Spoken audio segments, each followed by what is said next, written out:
I'm talking about Shane today, a film by George Stevens from 1953 starring Alan Ladd, Jean Arthur, mascot of the channel, as well as Van Heflin and Jack Palance.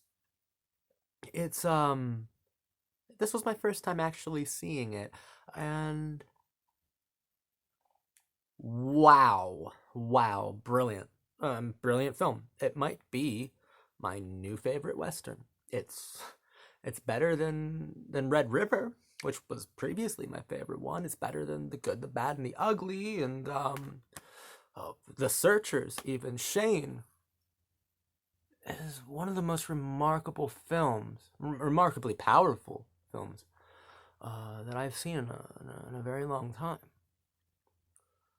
As I've said, I've heard of this film for a long time, but everyone made it sound antiquated, hokey. Um, they made it sound as if it hadn't aged well. And I think this is the importance of reclaiming classics, of passing down classic films as if they're cultural heirlooms, signifiers of cinematic philosophy. Shane, I think maybe my parents' generation were the last generation to really champion it, because I don't know anyone my age who does, my age or younger. And there's so much more sophistication to this film than there is to any film by Sergio Leone, Howard Hawks, or John Ford. And I know that's a pretty radical statement to make, but George Stevens, he finally got it completely right in Shane. I'm a fan of his other films too, like A Place in the Sun and Giant. The more the merrier. But there's always something lacking, specifically in the composition department, specifically in the director's chair. He was able to get really great performances out of his actors. He was able to kind of film legendary moments, but the composition overall would be lacking. In Shane, George Stevens is firing on all cylinders. When he came back from World War II, he saw like a John Wayne Western, and he was like, they're playing with six shooters as if they're strumming a guitar. He wanted to make a film. Part of it could be viewed as like the first anti-western, or the only true anti-western, as the film is about a gunslinger, a gunfighter, who knows perfectly well that he has little time left in this archetypal world, that he's an antiquated relic, an icon of a bygone violent age, and that not only is there no place for him in this world, the world is probably better off without his sort of six-shooter violence. And that creates a really powerful and philosophically atmospheric landscape for George Stevens to investigate some of masculinity's most sophisticated and troubled parts of its psyche. Alan Ladd is incredible in this film. Jack Palance is extraordinary. He does some extraordinary things in this film as a henchman, as a great villain named Wilson, as a man in black, as a basically the inverse of Shane. They're both gunslingers, and they both seem to just be operating and going through the motions in a world that's left them behind in their own ways. Of course, Wilson is far more demented and sadistic and a killer, absolutely. But so is Shane. That's the point of it. It's one of the most famous films for its ending, its ambiguous ending, which I'd always known about. The question of Shane was always, is Shane dead, as he rides off on his horse, leaving the starets behind? Is he dead? Because we know he was wounded, but is he dead as he rides through that cemetery?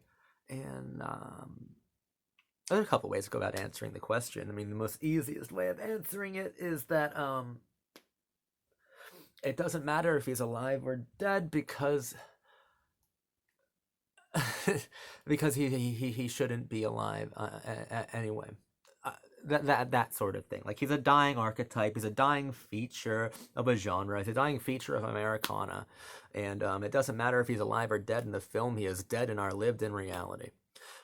In the film, I think it's pretty impossible not to think that Shane is dead. You'd have to be the most blindingly naive person to think that Shane lived in that movie as he's galloping like limp and like stiff through a graveyard at the end of the film. How on earth would you think that Shane is still alive? Uh, I actually think that that's a more pessimistic way of viewing this film because I feel that Shane is dead, and like the glass half full version of this film is a harder one to swallow ultimately because I think that Shane is representative of a very violent part of the masculine psyche or the American framework that needs to die, and it's good that he's dead.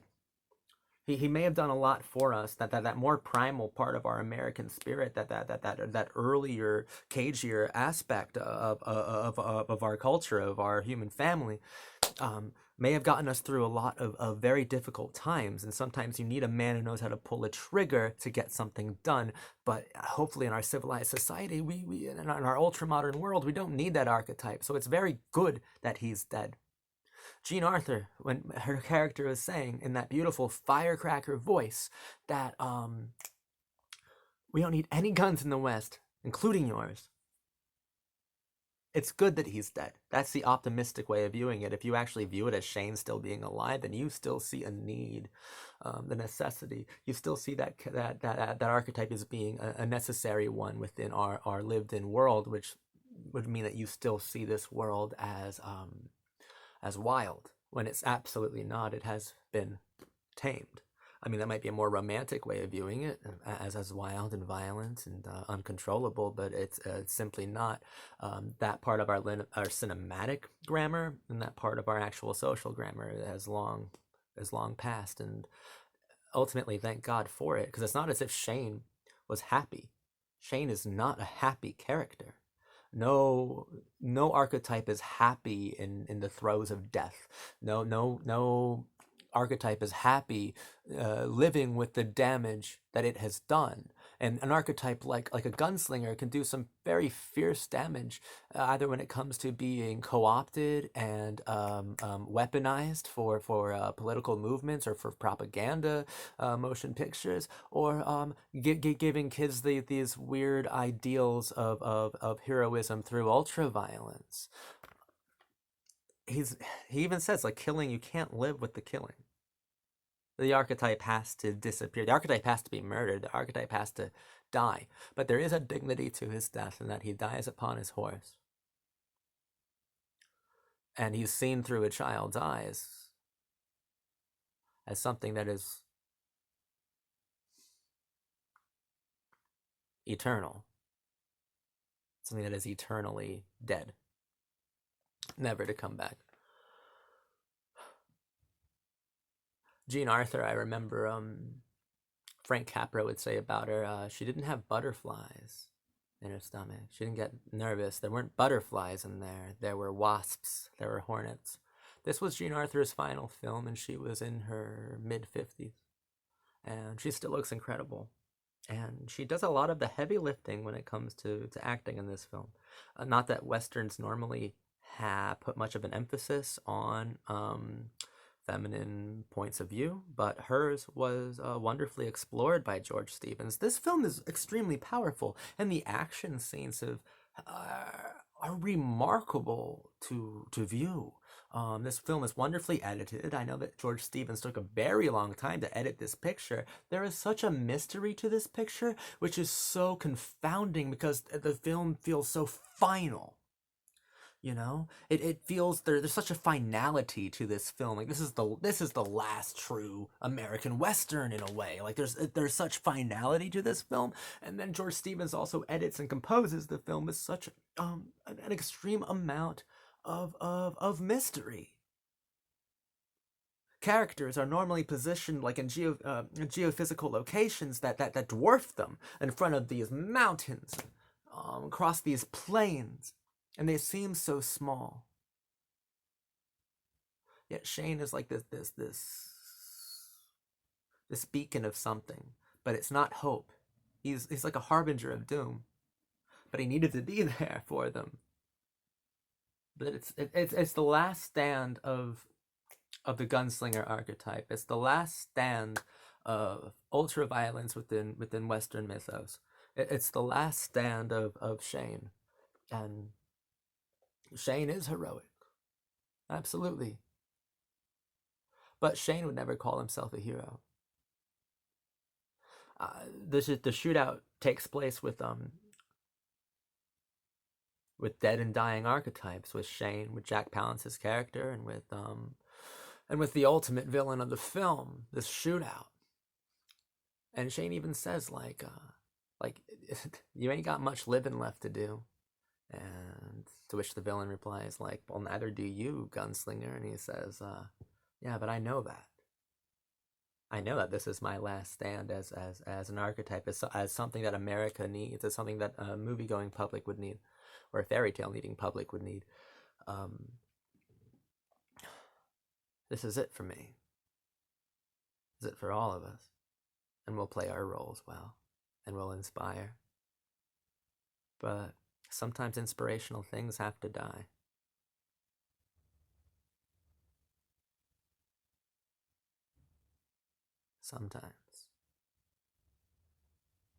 Sometimes inspirational things have to die. This is a stunningly remarkable film.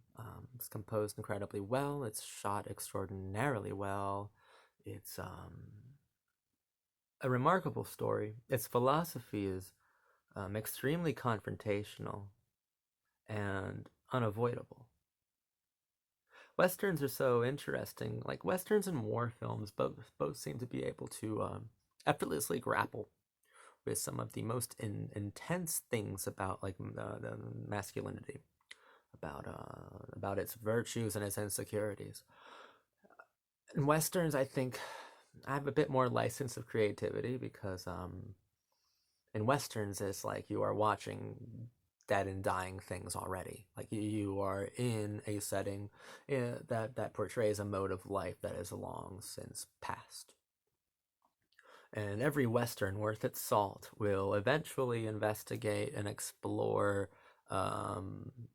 modernity coming in to corrode this idyllic Western landscape that the film takes place in. Every great Western will do that. Westerns seem to be playgrounds for a very specific kind of filmic philosophy that that is devoted to exorcising, to vanquishing certain toxic traits of masculinity that never left. And does it champion them? Yes, because they're mostly truthful films. It champions those qualities, of course. But in the end, those qualities are either punished or they are sacrificed. The point is, they don't live on, and they shouldn't be carried on over. The point is, those things have to die. Just like Shane did. This is a beautiful Western. I love it. It's great. And it's not like underrated. I think that most people think it's great who've seen it. It's just this film needs to be passed down like an heirloom, as I was saying, like a cultural heirloom. This film needs to be passed down, and my generation and the ones younger than me need to really rediscover what's beautiful about Shane and hold it up on a pedestal far greater than the one it's currently residing on, because it might be the most powerful Western ever made. I've been your cult BF. Thank you for watching me.